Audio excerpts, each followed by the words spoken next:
Welcome everyone, Adam the Woo here today, number 36 of this current series where I focus on Southern California eating establishments, heading up to Burbank to a location that was used in one of my favorite movies of all time. I'm inviting you to join me as I go back to 1985 in a roundabout way. Shall you? Stocked up on a few of these items so I can discard of that one and grab another one. Off I go. That's right, Big the Foot, it is still open for business. Yeah, I can grab a meal from the spot used in the film. What's that? Oh yeah. That is the LA skyline up there. You're right. A little off the route, but not too far. 11 miles from where I'm finally going to be arriving to is the Gamble House, and I show this just to give a little perspective when talking about 1985. Go 30 years prior to 1955, and this would have stood in for the fictional 1640 Riverside Drive. And I show this because Doc Brown in Back to the Future 3 decades later would have resided right there in his little side workstation area. The way the plot goes, this would have been destroyed and he had no choice. The only remaining structure on the property would have been that facade, if that makes any sense. A mail truck has now arrived, delivering a package to Emmett's. Perhaps. I'll explain this a little more when we get over to Burbank. But think about it. There's a lot going on here. And obviously this is not reality. This is based on something that was seen on the big screen and now on VHS, DVDs, Blu-rays, and lives on in the hearts of many 80s self-proclaimed aficionados. So right there, that's his workstation slash residence, and the Burger King would be right there. That's where I'm heading. Hopefully this isn't too confusing. Yep, you're right. Just about 10 more miles, give or take. I'm not getting in the carpool lane. Up to 88? No, I don't know. Should I? I'm gonna keep it below 88. But I like what you're saying. Arrived at the cross streets of Cypress Ave and the 600 block of North Victory Boulevard, which stood in for John F. Kennedy Drive. Like I was saying, there's a lot of streets to remember. It is a rather busy thoroughfare. Constant amount of traffic going by. Just use your imagination and try to recollect that offset from the road would have been Doc's mansion right over there. And 1646, not 1640, but adjacent, right about here, would have been where Marty, played by Michael J. Fox, rode his skateboard right directly out of this parking lot. In fact, you can see the little drainage area still remains. Cruise right along here. And a truck was pulling out of the drive-thru, hitched it right on the back. Most likely has been repaved, but that would be the sidewalk that he was cruising down. And it's also assumed, because Hill Valley was not a very large community, that this is where his brother Dave could maybe possibly have worked, even though they never did any of the interiors inside there, and you never see Dave McFly flipping a burger or anything like that. He was wearing the uniform in the first dinner scene when they're watching The Honeymooners. He had the BK uniform on, so you do the math. This signage was standing back then when when they were filming those scenes. Although it's changed a little bit. In fact, the logo for this fast food establishment has been altered over the years. The most obvious is the pieces of bread. The buns are way smaller. They used to be much larger, engulfing the words Burger King. I'm standing from a different angle now. What you're looking at is that parking lot and the drive-through. It's on the opposite side of that wall where the truck pulls out. One thing interesting about going back to referencing the character of Dave McFly, he was eating dinner at night. And back then, you know, in the 80s, most of these establishments were not open 24 hours. He was waiting for, he had to go catch his bus. He said he was going to be late for the bus. Did he go home on his lunch break, catch a bus, go all the way out home, just to eat dinner with the family and then return? Then again, maybe he just really wanted to catch that rerun of The Honeymooners. The tree is now obscuring that iconic logo. Right around in here is where the fence was kicked open, hopped on the skateboard, and I'll kind of loop around and just show you. Marty's angle would have been that way. That would have been his perspective as he skated along. And right over there was his ride. Getting a meal just like I'm going to, except I'm walking in. The truck was in the drive-thru. Vast adjustments to the building itself. I think they had some issues a few years ago and they had to rebuild parts of it. And just let this soak in for a moment.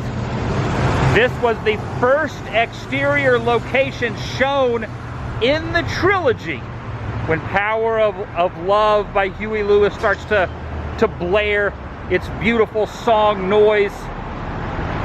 And it pans from that parking lot with the gate, the skateboard, and this. Before that, it was on a soundstage. I know in the grand scheme of things, this is just what would appear to most to be a normal Burger King. But some of us know differently. It says no entry. I think that just means no entry through the drive. Oh yeah, you don't want to go down the wrong way of the drive-through. Most major franchise locations like this frown upon, you know, taking a camera and recording inside. And really, there's not really a whole lot to see in there. Like I said, it's been redone, and there were nothing interior. So I'm gonna go get myself a Whopper, maybe a side, and possibly a bottle of water. I'll decide when I get in there, and I'll see you back outside in a moment. Oh yeah, the awning read my mind. Home of the Whopper. Let's do it. Okay, I changed my mind. I am going to show these photographs there. Look at this. Okay, that's how the logo looked way back then. And there is a proper meal. Total on the order, that includes the 2 waters. I'll show you what's inside here. $12.43. Going right past the drive-through right there and over to the parking lot. Right there. That's, well, there we go. Let's try. Oh yeah, that's a good one. That's a good one. That's for posterity right there. Now, it won't be the exact, precise spot where Marty, right there, goes against those cinder blocks before he skates outward, because I know those 2 empty spots are soon to be filled up with vehicles. However, there is this little section under the shade. So that's probably the closest it will be to eating at the well, I could eat inside, but I like getting fresh air. So I'm gonna eat over here underneath this tree. Don't really need this on anymore, so I'm gonna switch it out for sunglasses. I purchased a new pair of sunglasses last evening. In my back pocket is one of the bottles of water. I will replace it.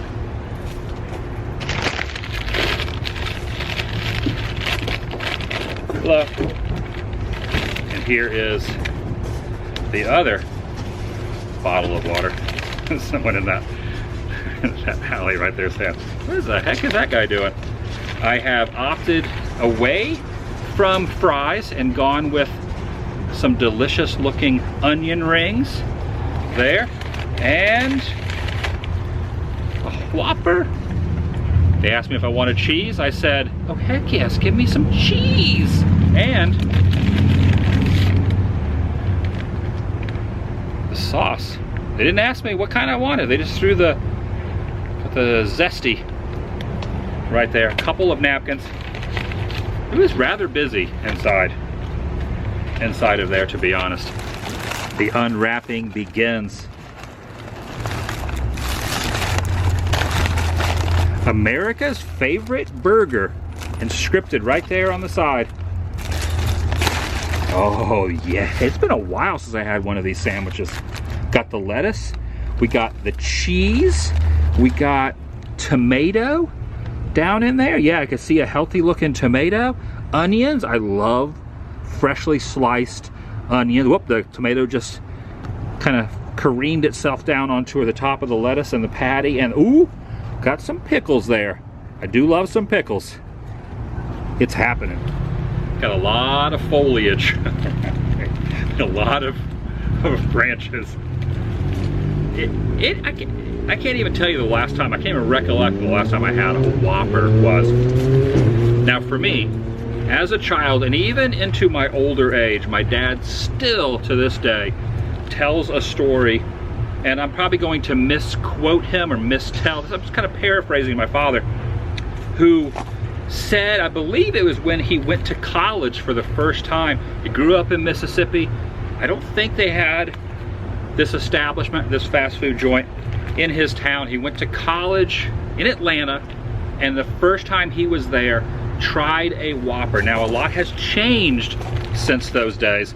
The Whopper is still a very good size an item that you can order, but I'm gonna go on record and say they are not as big as they once were. They have kind of diminished, according to him. Now everybody sells hamburgers now. There are places that go gargantuan size. It was the largest hamburger he had ever seen in his life, and that still resonates in my mind. So taking a bite now of, at one point, was one of the largest hamburgers on earth. The Whopper. Mm-hmm. Oh yeah. That is good.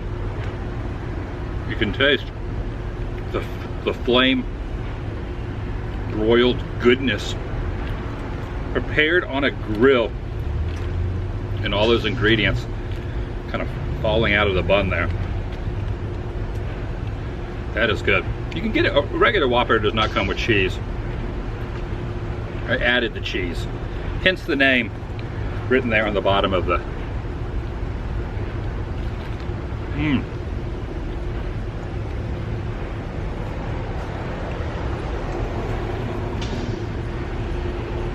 It's just the right amount of ingredients, condiments that are on there. I'm standing right here. First exterior scene in the Back to the Future trilogy from part 1. My favorite of all 3 of the films. Part 2 is amazing. Part 3, a lot of people don't like part 3. I love part 3. But part 1, for me, is a nearly flawless film. There are some continuity errors, obviously. The cast is perfect. The plot is perfect.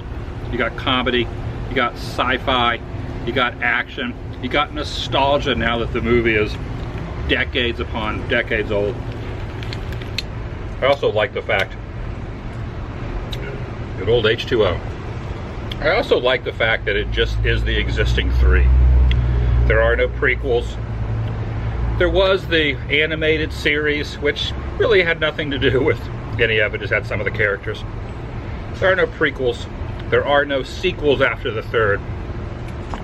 That's it. 1, 2, and 3, unlike other trilogies that I know and love that have really gone above and beyond to take that universe, that whole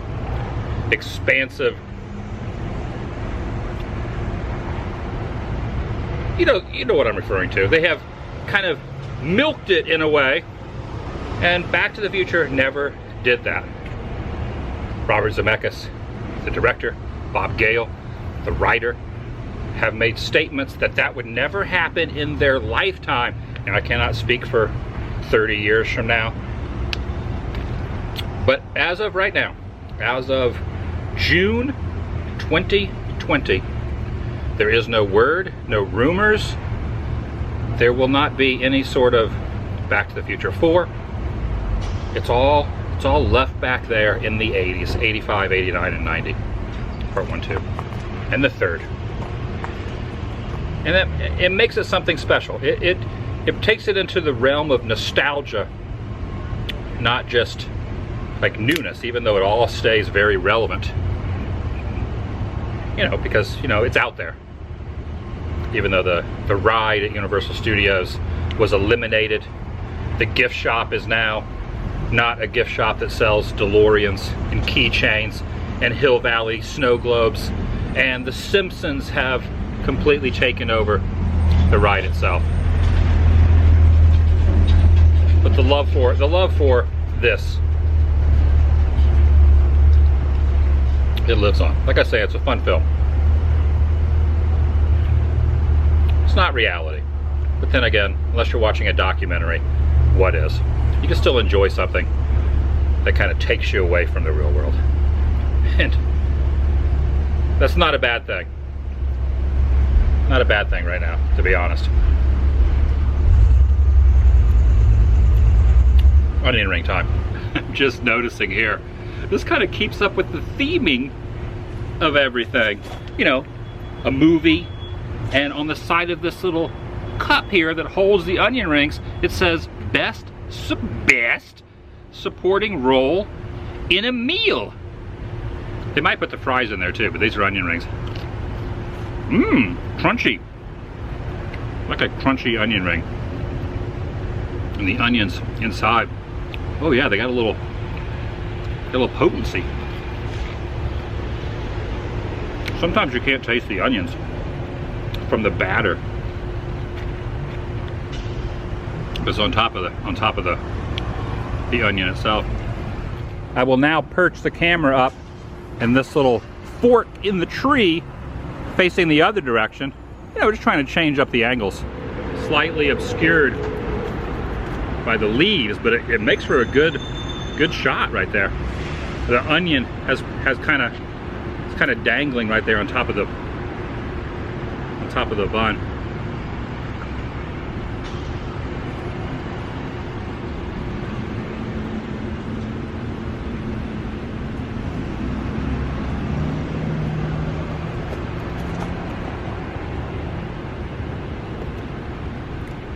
I'm fairly confident that this structure behind me, that wall, can be seen when Michael J. Fox opens the door after he's talking to Doc and says, "I'm late for school." Walks out. You see that structure there for one brief moment before he goes out, kicks the gate open, and goes down the parking lot.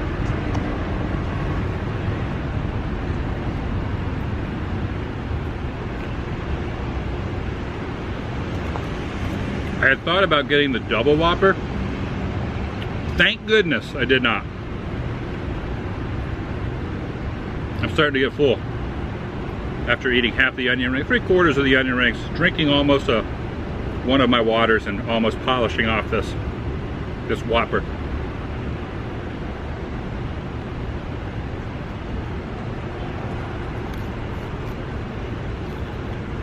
Whoa, whoa, whoa. Kind of a nice little tie-in. You know, obviously there are BKs all over the country, world. This one is extra special though, as the aforementioned reasons. Trying to tie things in, trying to not only mix things up, but also, you know, this series has been really nice because I wouldn't really call it an unedited, like a mukbang, I believe that what they refer to it as, because they do chop it up and cut things out. Like, you don't want to see me vastly chewing to every possible level. You don't need to see that. So I do kind of crop some stuff out and change the camera angles up. However, it is nice because I can just kind of talk a little more. The videos are a little bit longer. I'm trying to make the videos a little bit more, trying to make the videos a little bit longer, a little bit more lengthy. Maybe it shines through, and maybe you enjoy. Well, it's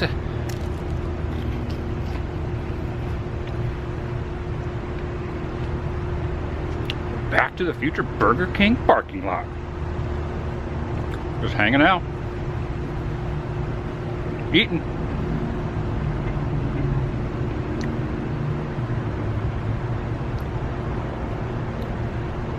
The very first time I visited California, I hit up all the spots from that movie, including this one. I haven't been back to this location since.